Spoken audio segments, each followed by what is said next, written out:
Hey Sud Squad, Joanna here, aka the Soap Gal. Today you're in my office, and one of the questions that I keep seeing over and over again, or I get emails about, is what are the 3 tips that I can give for someone to be able to grow their soap business?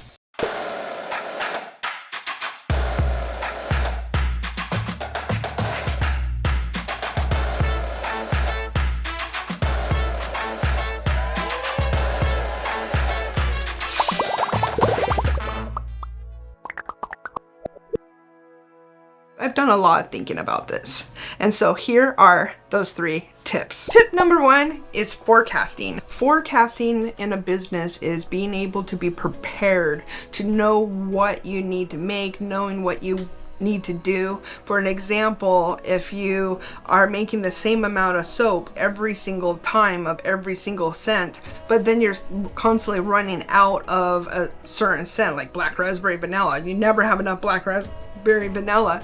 What that means is that you didn't forecast correctly. You did not look at your numbers and see that you're selling 4 bars of black raspberry vanilla to every 1 bar of unscented soap. So you got to be able to prepare yourself of knowing what you need to make when, and also preparing for if you normally only did 2 shows a year, but now you're doing 6 shows, you're gonna have to be able to forecast and kind of give yourself a guesstimate of what you're gonna need to prepare for to be able to do those extra 4 shows. Tip number 2, preparation and having all the proper R&D completed. And what I mean by preparation is doing the complete research and development, knowing that product inside and out. For an example, with those 6 bars of soap that you are constantly selling, do you have the formula? Do you know how long it takes for that recipe and that size batch to completely cure out, all the moisture to leave, so that way you know the accurate bar weight to put onto that box? Do you have all of your branding in place for that bar? Do you have all the preparation needed so when you need to make that soap, you have the current box, you have, you know, the weight, so you're not going to have to worry about that, and you have all the preparation, and then you also have your batch notes ready. You know how to batch it out and how to make it larger and smaller, so you know, okay, in order to make this one and as a, you know, a 3-pound loaf, I need this much, but if I'm doing the same recipe as a 5-pound loaf, I need this recipe. Or if I'm going to do a slab that's 10 pounds, I have this recipe. So for an example, I literally have, like, here's my R&D sample, 3 pounds. Here's my slab, it's 10 pounds. Here's my my larger slab, which is 95 pounds, and here's a block pour, which is 130 pounds. I have those formulas ready, available as a conversion chart, so whatever we need to do, I am prepared for that bar and I don't have to stop and change it. Tip number 3, SOPs. Having your standard operating procedures completed for every task that is in your business, because you never know if you're not going to be able to make that product. So what is an SOP? An SOP is a standard operating procedure. It is the process that you use to be able to make that product from step by step by step. Basically, it's your recipe book.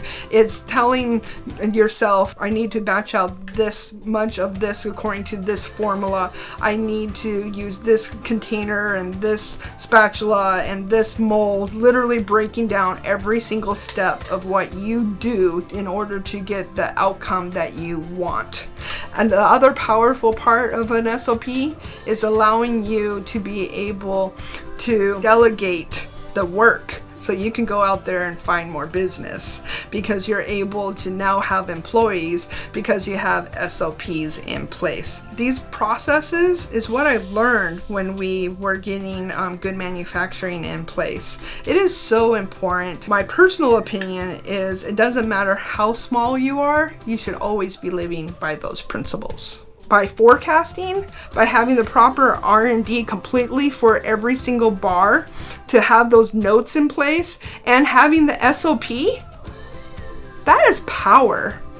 Because that now gave you ability to delegate certain parts of your business so that you can go out there and scale. Those would be the 3 tips that I would tell you so that you are, you know, when you play chutes and ladders, that you're going up the ladder, you're not going down the chute. So I just want you to be successful, so successful. When I go to the Soapers Guild, again, I want you to come up to me and say, hey Joanna, I made 100,000 bars. That is my heart. I really, really want each and every one of you to be successful. But you know what? When I go through my comments, the comment that means the most to me, out of every comment I've ever read, well, it's kind of hard with the new comments of launching my video and all the love I got from my mama, that besides those comments, is the comment of a person telling me that thank you for showing me that I never want to grow my business that big. Thank you for showing me that I enjoy the hobby and I don't have to be a big business. Each and every one of us is on our own path. So I guess that's a bonus tip that I'm giving you, is find your path, find your purpose, find your joy, and live it every single day. Because God gave us so much time here. Darren asks me all the time, do you want to go on vacation? I'm in vacation. I'm always on vacation mode. I absolutely love what I do, and knowing how we change the world every single day through our sanitation products. And I know that you guys feel exactly the same way, or you wouldn't be watching this channel. Thank you. God bless you, every single one of you. I hope that you learned something from these tips. I know I didn't talk about how to scale or master batch or whatever. There's a lot of information about that. But when it comes to forecasting and R&D and preparation and SOPs, that will change your world. Thank you. Remember to subscribe. And I can't wait to see you again. Mwah.